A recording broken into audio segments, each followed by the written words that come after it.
Welcome to the Hall of Echoes of the Grand Library of the city of Zahra. This is where reports arrive of discoveries, expeditions, and events already shaping the world. Some are confirmed, others survive only through witness. I am Idris Nahir, Keeper of Echoes. I mark what is known and I name what is uncertain, because silence is also a choice. These are the matters before Zahra. Welcome back, kinfolk of Zahra. I fear we were cut off during our last symposium, and I never got to share the ending of what happened with the family of Tariq and Soraya, both prominent members of the Royal Society. Not much has changed within our city since last night. The Malik's guard interrupted the symposium because they saw a gathering that was too large for their liking. I hope many of you that have chosen to reconvene here today have taken into consideration the risk of being here. It's very likely that word will spread of our symposium once again, and it will be broken up, this time potentially with force. The Malik has been hesitant to share any information about the plague. Over the past 24 hours, his response to the infection has grown more hostile. Any kinfolk who dares to speak out against the way this is being handled has come under attack. I might often be seen as protected in the city, but I myself am growing worried. The journals I read to you mentioned that this could be a mimetic plague. We are in a position now to believe that is the truth. Brightwater was once a great city that fell to a mimetic plague. I'm sure that's a fear all of the city officials have.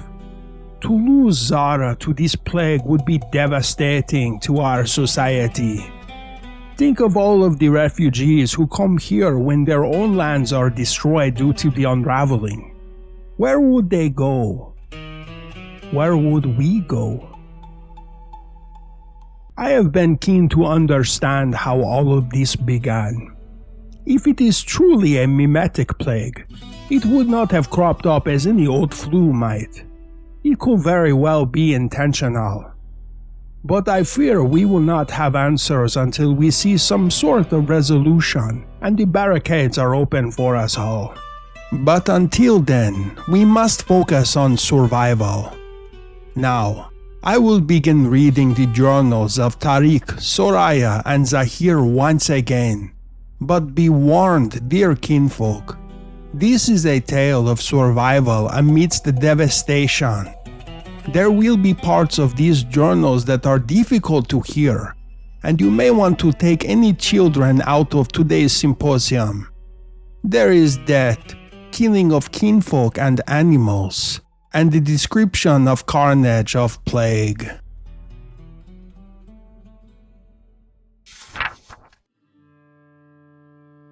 From the Journal of Tariq of the Royal Society of Zahra, Spirit Commander, husband of Soraya, father of Zahir, Amara, and Noura. I stood inside of my abandoned home feeling the crushing weight of hopelessness overtake me. My family was nowhere in sight.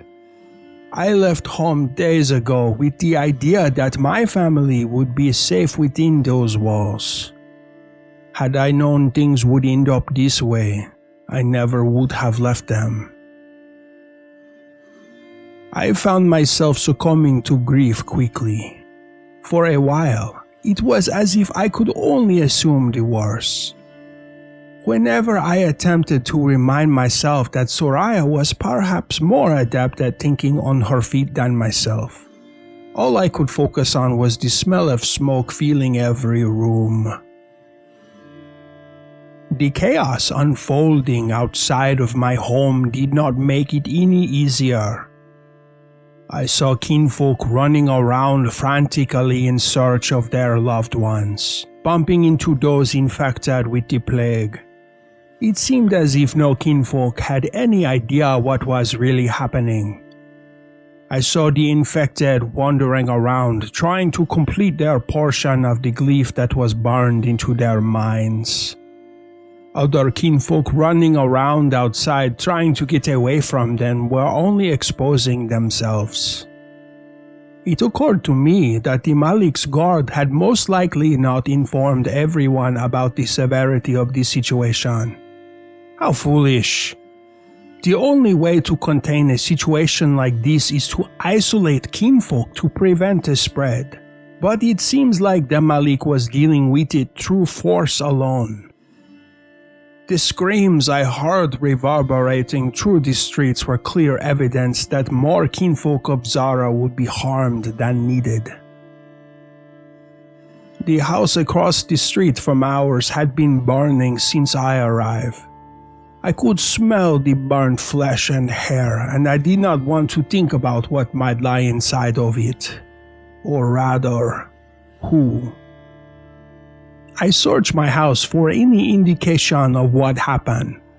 I tried to find evidence of a struggle, as if I expected armed mercenaries and the guard to come in and rip my family from each other's arms. I tried to find evidence of glyphs, items having been packed away as if my family were fleeing. I did not find anything. But through all of that, I noticed something peculiar that gave me the slightest bit of hope. Soraya's journal was missing. With any luck, she realized what was happening and she managed to get out with the children. She knows how important it is to document things like this, so her journal would have been one of the first things she took. I tried to think of where they might go. Perhaps the Grand Library? She might have decided to go search for me there, but I'd been there for days and there was no sign of her. The Orrery of Insight might be another option. It's secure and there are plenty of food stores within. She knows those halls better than anyone and she could easily find a way in through the barricades. As I was thinking about where to search, I heard a shriek sounding next door. I was on my feet in an instant because I recognized the shrill cadence of the voice belonging to Noura. It's a scream I've heard before when she wakes from nightmares or when her siblings chase her around the house. My family was close. I ran next door and knocked on the door. I waited, even though in situations like this, basic decency does not mean much. Ila never answered. I banged again, louder and louder, and never heard anything on the other side. Eventually, I realized I could not wait. I knew that my daughter was in there, and I had to get her. I shattered one of the glass windows and climbed inside. I heard footsteps down the hall and raced through the unfamiliar building toward them. That is when I saw my elderly neighbor pacing. She was walking into a door repeatedly. She took a few steps forward, crashed into the wood, then backed up to do it again. The door itself was cracking under the force of her body colliding with it over and over, and a wound had opened on her forehead. Then I heard my daughter crying on the other end.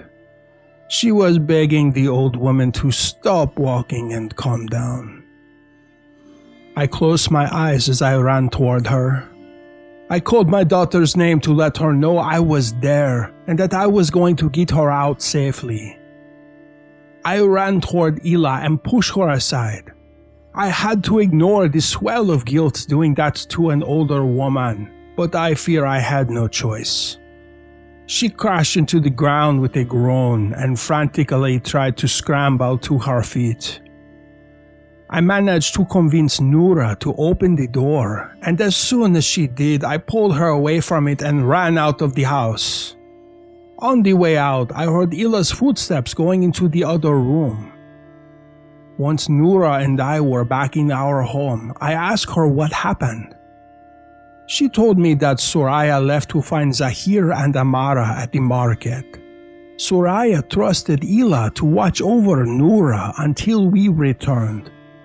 Ila had left the house to try to understand what was happening, but over the past day had begun pacing and sleepwalking. I finally had a clue about what happened to my family. Soraya, Zahra, and Amara were all in the market. I knew I had no choice but to go as well.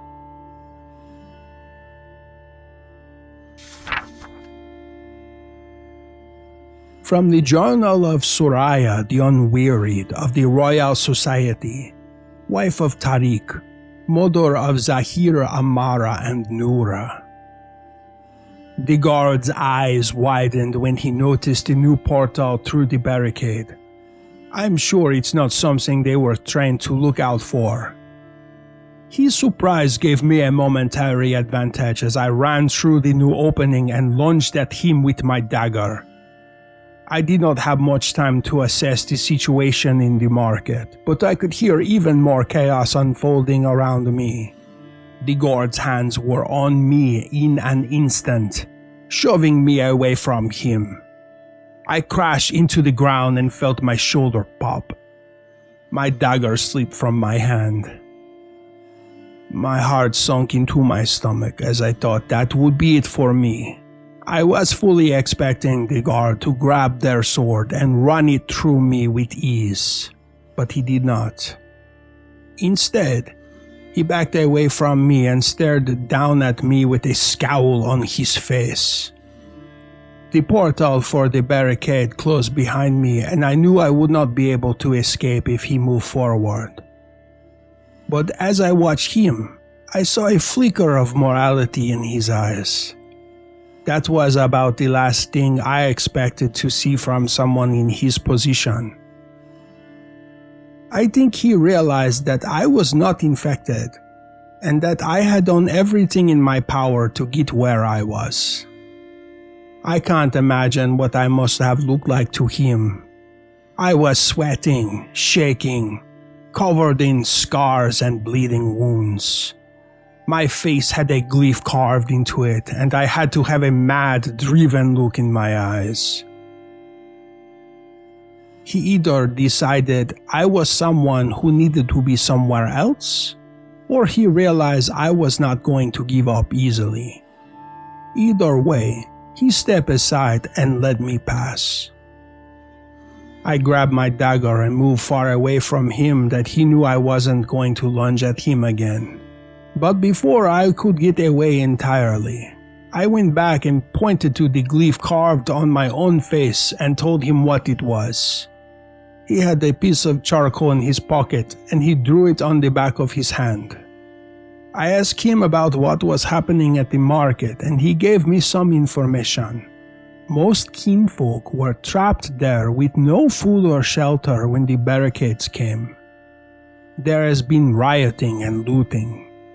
Nearly every stall in the market has been raided. As I walked the streets when I left him, I saw just how much ruin could be done in a matter of days. The infected still walked the streets, though they were being rounded up by mercenaries. I watched countless kinfolk being tied up and dragged away. Even more were killed on the spot. Blood ran in the streets, the metallic tang mixing with the smell of smoke in the air. Those who were not infected seemed to have separated themselves into groups. Brand new factions of kinfolk formed in their effort to survive. I kept my eyes open for any sign of my children. A thought nickled in the back of my mind that perhaps they could have been taken away by the mercenaries. It's been days and I have no idea what could have happened to them over all the hours we have spent apart. I wanted to stop kinfolk and ask them if they had seen my children, but I saw the hostility and fear in everyone's eyes. I knew they would not have answers. And even if they did, they would not take me approaching them very kindly. The infected roamed the streets exactly as they did in other districts. Each of them walked in their own unique pattern, growing frustrated at every interruption. As I watched them in the growing daylight, I noticed that all of them seemed to be moving in harmony almost. Like they had some sort of preordained pattern they needed to maintain. They hardly bumped into each other. The only interruptions came from those who did not seem to be affected by the plague. The guard told me about the kinship of the Chimes of Harmony encampment, and I kept walking until I found it. If I know my children, they'll have gone somewhere safe. Zahir has always idolized the kinship. If he heard anything about them, he would have taken Amara there for safety. After about an hour of searching the district without asking for help, I found it. A hollowed told me about the encampment and told me I would need to stay for quarantine to make sure I was not infected. I shared the information about my glyph and she left me alone to bring that to one of the others in charge. Regardless, I had to wait in quarantine. Sitting idly while I did not know where my children were was somehow more painful than every scar on my body, but I think this might be my only chance of finding them.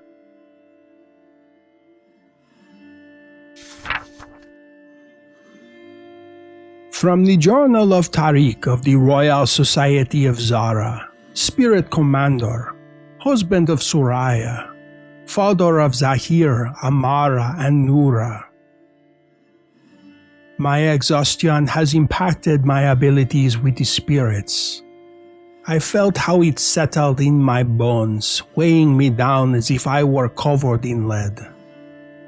Anka brought me home, but I fear I was too weak for him to take me back.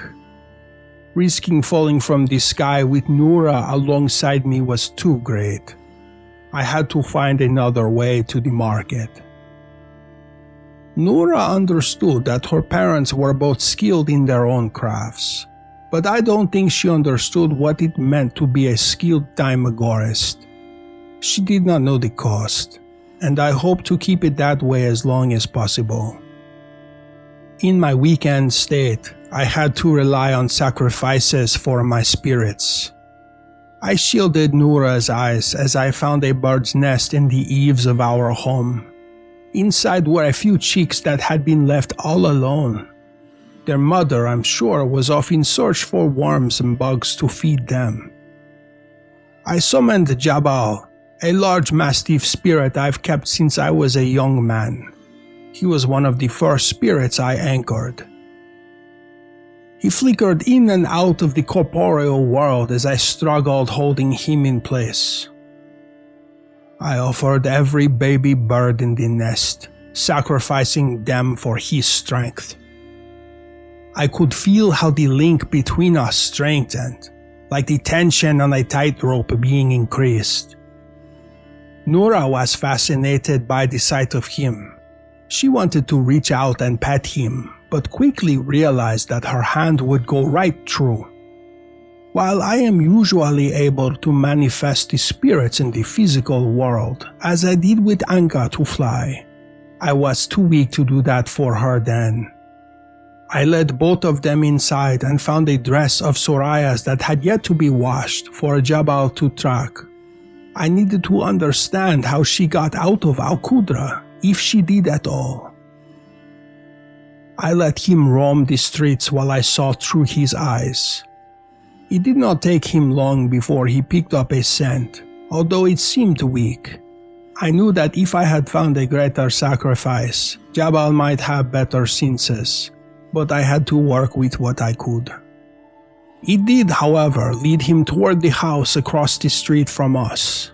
It was still smoky inside from a fire, but the flames had died down. Embers still burned like veins of lava. Through his eyes, I could see the pile of bones on the ground. My heart sank when I realized where he was leading me. My immediate thought was that Soraya had been there. I saw 1,000 versions of the reason she wound up in that room, and each one was devastating. But Jabal did not stop at the pile of bodies.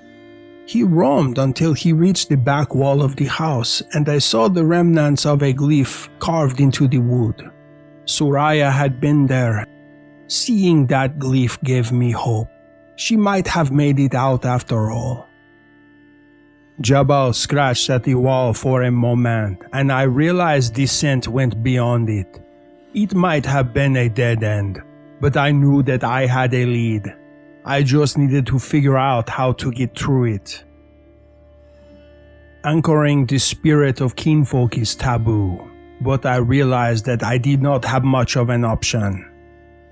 I took one of my spare anchor bottles with me and left Noura in our home while I crossed the street to make my way into the burned house. The mercenaries had stabbed and shoved many kinfolk into the building, and I hoped that at least one of them had not yet died. I found one, a middle-aged elven man. His breathing was shallow, and he was too far gone with the infection to speak.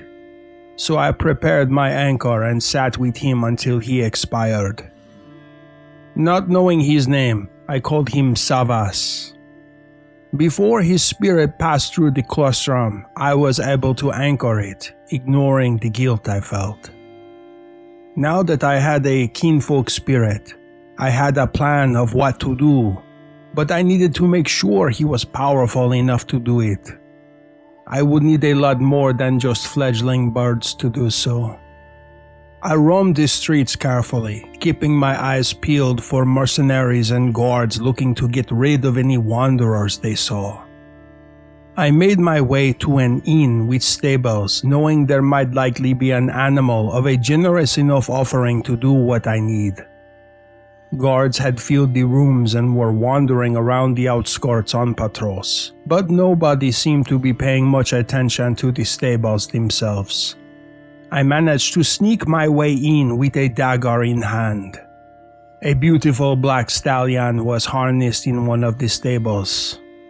It broke my heart, but I manifested Savas' spirit and made the sacrifice. I saw him growing stronger before my eyes, and I felt his own strength mirroring into me. I went back home as quickly as I could and retrieved Noura before taking her toward the blockade. Only one guard was stationed by the oversized blocks they moved into place, which I was thankful for. I directed Savas as the spirit possessed the guard. He took control of his mind and body, forcing him to move the giant stone barricade out of position. I suppose I should have expected there to be a swarm of infected on the other side. The moment the blocks were moved, an entire horde of plague-addled kinfolk rushed through and into Al-Qudra. It caused quite the stir. Guards rushed toward us with swords in hand, ready to slay all the infected they could. I grabbed a hold of Noura and told her to close her eyes, holding her close to my chest as I ran through them. I kept my eyes on the ground, only looking up when I needed to. Noura was trembling in my arms, and I felt badly for what she must be thinking. Almost no one in the city had any answers, and someone as young as her was perhaps the most confused of all. We managed to get to safety as the sound of metal slicing into bone rang out behind us. We were hidden in an alley behind a pile of barrels that had once been filled with food stores but were now raided. All I could do was try to offer my daughter some reassurance as I covered her ears and told her everything was going to be alright. I only wish I could believe that.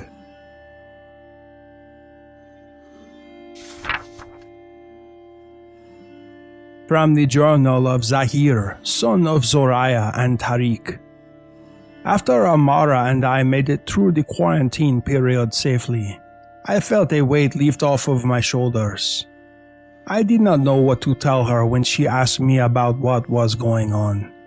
When the nameless hollow told us about the plague, she was just as worried as me that we might succumb to it. But it seemed like we were safe. It was more than could be said for much of the city. The encampment was filled with kinfolk. Many of them were older, sick from unrelated illness, or injured after the riots and mass slaughtering. The kinship and the hollowed were asking all able-bodied kinfolk for help. After getting some rest and hot food, Amara and I offered.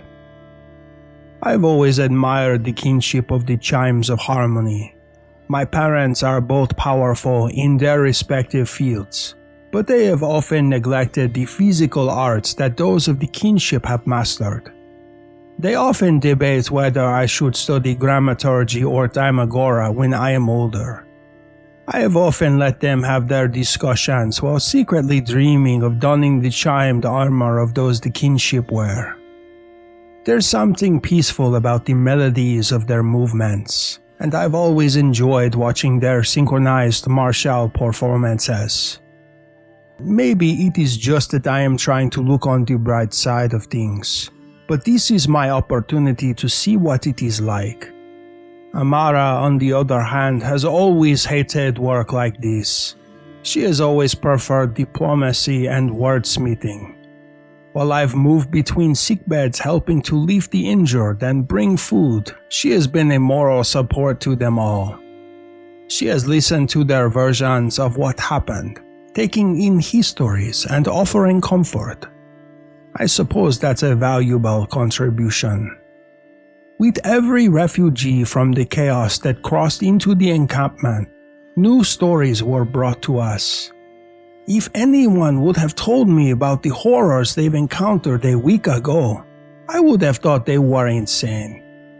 But after seeing what I did with my own eyes, I can hardly imagine what life was like before. Kinfolk talk about mercenaries roaming the streets with bloody blades in search of infected. Of course, kinfolk were not able to simply stay in their homes. They needed to find their loved ones, make sure they had food and water. So many innocent, uninfected kinfolk were needlessly slain to try and contain the infection. And aside from the mercenaries and guards, kinfolk turned on one another. Neighbors who once broke bread at the same table were stabbing each other in the back for stale crumbs. Homes were broken into and destroyed. Lifelong relationships boiled down to nothing at all in a matter of moments when one kinfolk decided they needed something more than another. Hearing all of those stories made me think of my family. I had no idea what happened to any of them. The only person I could account for was Amara, and I struggled to let her out of my sight. I hoped that one day I would be reunited with my family, and I could tell them that I did everything I could to protect my sister. That was all I was clinging to. By the end of our first day in the encampment, my body was sore from walking and working. But despite the pain, I found something comforting about it. I had only just poured myself a bowl of soup when a hollowed began ushering in a new group of kinfolk who made it through the quarantine. I lifted my eyes toward them in the hopes that there might be a face I recognized.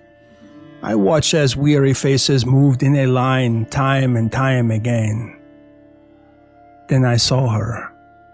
My own mother, almost unrecognizable through the blood staining her skin. But of course, I would know my mother's eyes anywhere. I grabbed hold of Amara and both of us ran to her. She held us in her arms, nearly breaking down in tears as we reunited. We could feel other kinfolk around us watching. I felt the envy and adoration emanating from them all. Some of them were happy to see a reunion because it gave them hope they could be back too with their loved ones. but enough of them knew that they would never have this chance. Too many kinfolk in the encampment had watched their loved ones be killed or succumb to this illness. It felt greedy to celebrate in front of them. Amara immediately grabbed bandages and wound cleaning supplies to help my mother. She told us about everything she encountered along the way, explaining why she was covered in wounds and cuts. The glyph on her face seemed to ward off the infection, and leaders of the encampment were made aware of it. After a while, members of the kinship and hallowed were going to all of the survivors with paints and carefully mimicking the glyph on my mother's face. Knowing that the glyph worked inspired hope in many of us. There was talk about sending kinfolk to the guards to inform them of it, knowing that it would get back to the Malik. On top of that, there were so many survivors still roaming the streets of the market that could be saved. I listened eagerly as my mother chimed in, using her status and position with the Royal Society to give advice. For the first time since all of this broke out days ago, I could see future for the city.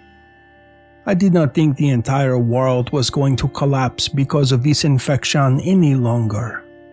Maybe there was actually an opportunity for us to recover.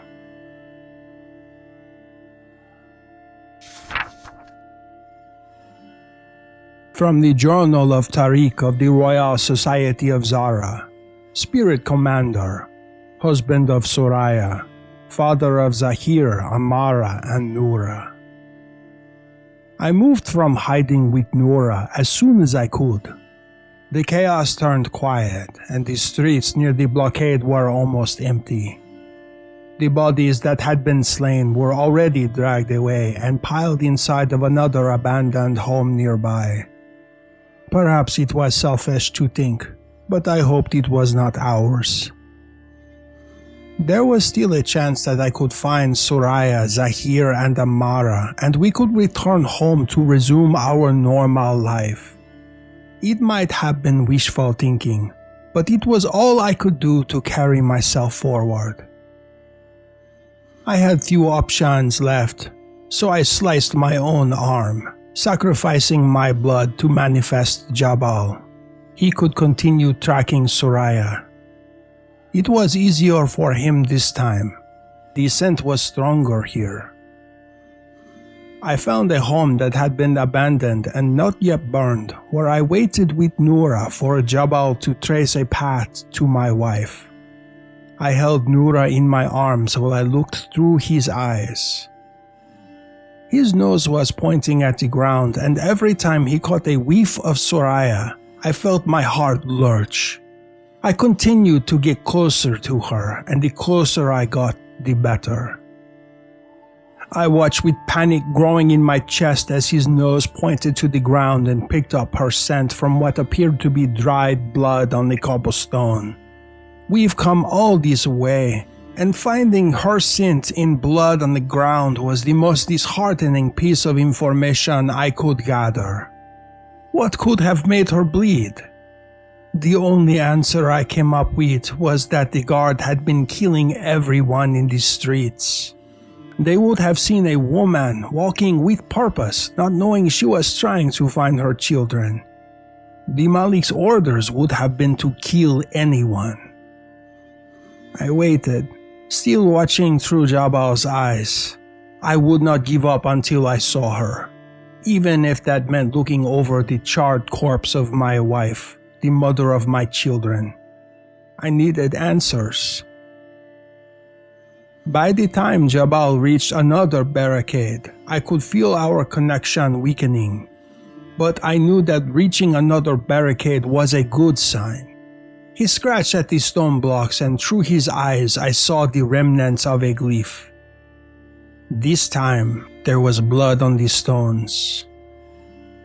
I realized she cut wounds into her own body to have the blood she needed to make that glyph. I had a path, and I knew that the market was close, but two problems were before me. The first and most important was that without another sacrifice, I would not be able to summon Savas and have him possess another guard.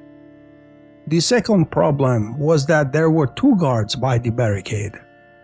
Possession would not be an option with 2. On top of that, moving the barricade itself would be risky. After what happened the first time, I would hesitate to do it again. I needed another way around, and the only thing I could come up with was using Anka. But to fly on his back with me and Noura, I'd need to make sure he was strong. It would demand a big sacrifice. Leaving Noura alone in the abandoned house, not knowing exactly what would happen, was terrifying. I had to take her with me. We walked cautiously through the streets. An eerie silence surrounded us, and I knew in my bones that was more telling than chaos. The plague had taken its toll on the city, and I could not imagine the world going back to normal.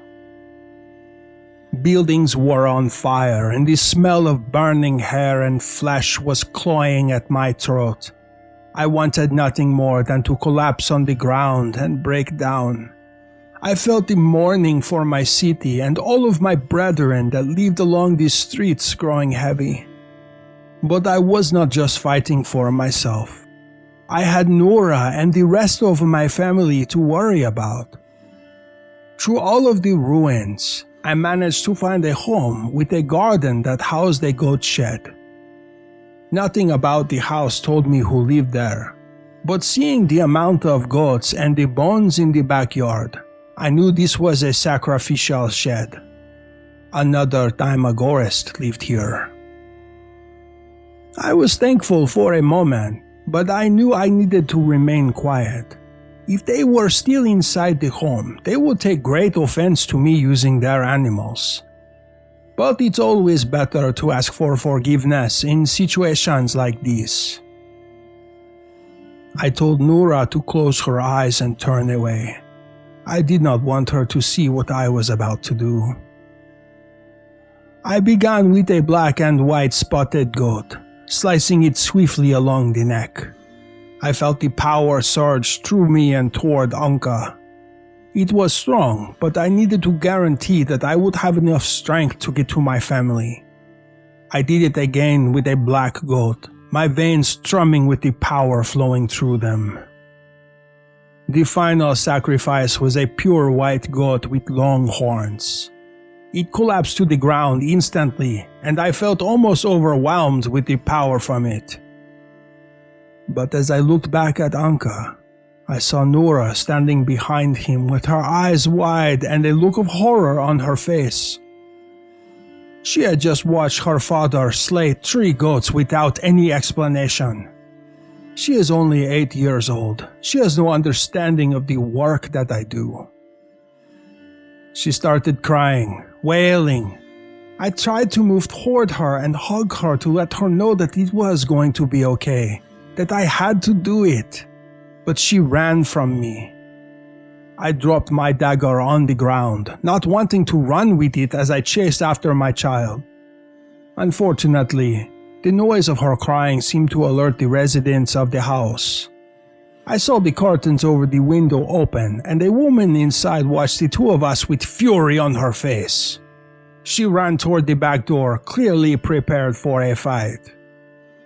It took everything I could manage to grab Noura in my arms and pick her up. She was thrashing against me.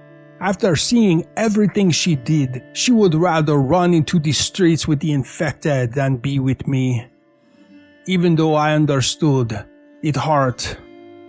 The other Timagoras ran toward us with a dagger of her own. She did not care that I was a desperate father with a child. She was racked by her own anger, by the fear she has had for days of her home being robbed and destroyed. My bond with Anka was strong. I dodged a few of her swings from her dagger and called him toward us. He was so powerful he barely looked like a spirit anymore. He was anchored physically into the world to the point where I could see the definition on his feathers. I tossed Noura onto his back and climbed on immediately after, holding on tight as we took off into the air. The Timagora screamed obscenities at us as we flew off toward the market.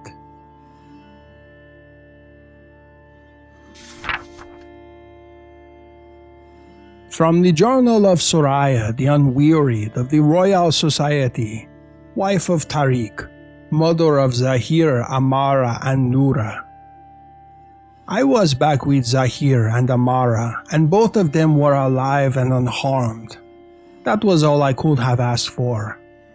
I gave the information about the glyph to the leaders of the encampment, but now that we were together, I knew we needed to get back to Al-Qudra. Noura was still there. I thought about Tariq and what he had been doing. He was at the library, so I'm sure he would have access to more information than any of us. A part of me wanted to go find him because together we could easily figure out how to get through this. But Noura was so young, I could not just leave her. I'm sure she was terrified and just wanted to be with her family. The issue that I faced was that I was very weak. After everything I have been through, I could barely manage to stand on my own. I would not be able to fight my way through crowds of infected and guards keen on slaughtering anyone in their path. As much as I hated to wait at the encampment, I did not have a choice. And it was made very clear by the members of the kinship and the Hollowed that my knowledge and expertise would be greatly helpful. We came together and shared everything that we knew. I told them that I believed it was a mimetic plague, and they had no doubt about it when I told them everything I encountered. The most peculiar part of it all was the walking patterns. It became very clear to me that those walking had a path they were supposed to be on. There was some sort of pattern to it all, but I did not have details. All of my observations were from the ground. I had a feeling that we needed to see it from a higher angle. The pattern was spelling something out, I was sure of that.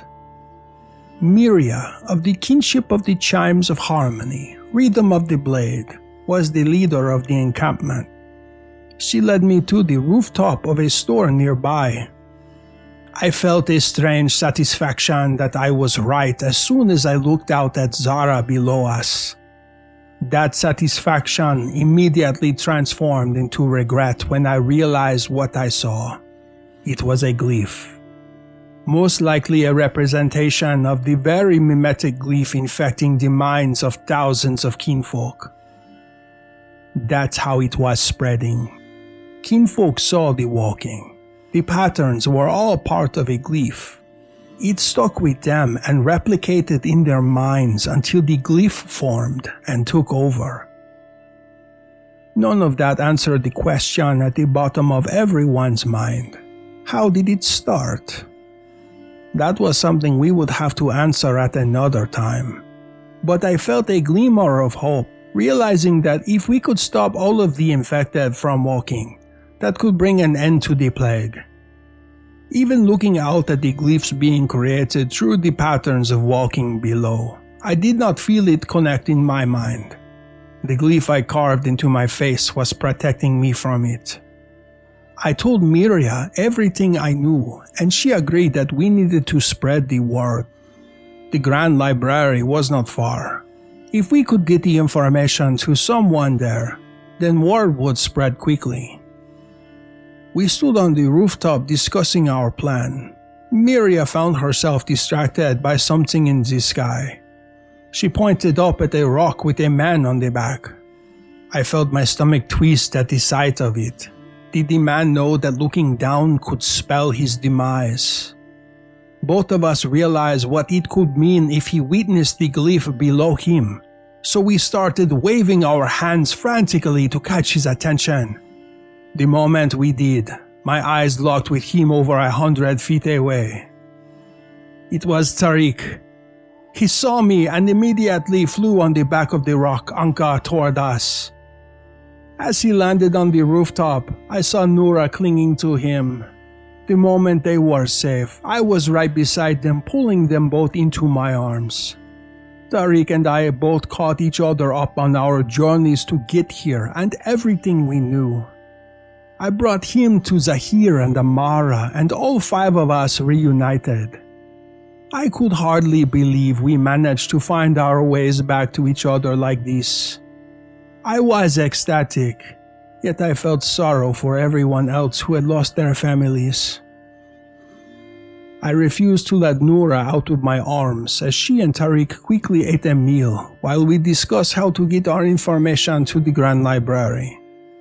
Tariq's connection with Anka was still strong until the next sunrise, and that seemed to be our best option. After a heartfelt homecoming, me and the children were going to say goodbye to Tariq before handing over our journals. We hope this information is helpful. Our city has been through so much these past few days, and the sooner we recover, the better.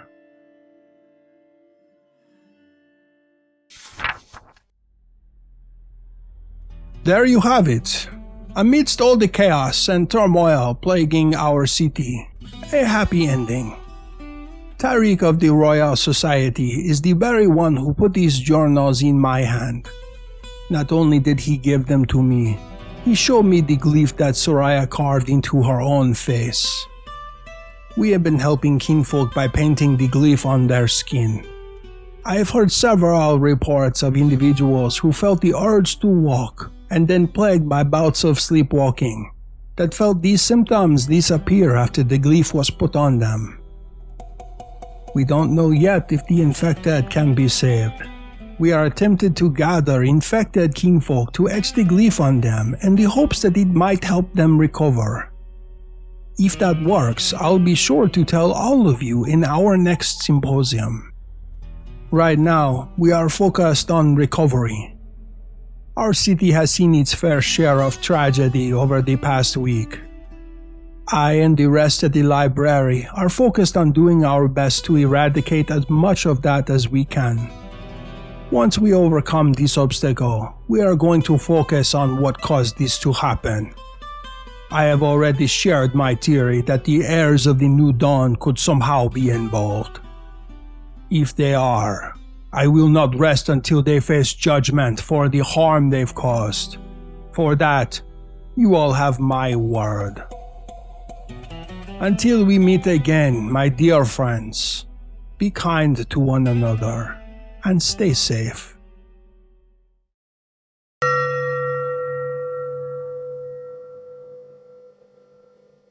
This account is now entered into the record of the Hall of Echoes.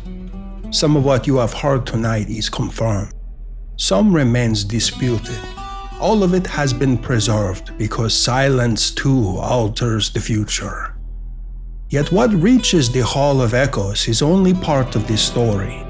Beyond these public accounts, private conversations continue among those who keep watch over Zahra's future. Those who wish to step beyond the gallery may join these conversations through the library's public ledger at patreon.com/Echoes of Aporia. Choose your place among Zahra's many peoples. Hear what the public is not meant to hear. Take part in the conversations that shape which stories endure and which are forgotten. Notes from these symposiums and information about our world can be found in the realms of Instagram, Facebook, and Blue Sky. And if this account proves worth remembering, carry it with you. Share it with others. Repeat it faithfully where knowledge is needed. The hall exists so that truth may travel further than silence. I am Idris Nahir, Keeper of Echoes for the Library of Zahra. No return, no brave stay, no new homes where third sides play, no great heroes, no last stand. Leave the place, take who you can. First you watch and second you go. Third you never choose to know. The world warns soft before it screams. It eats the bold who miss the seams. Those who listen, live and tell songs of places that fell to hell.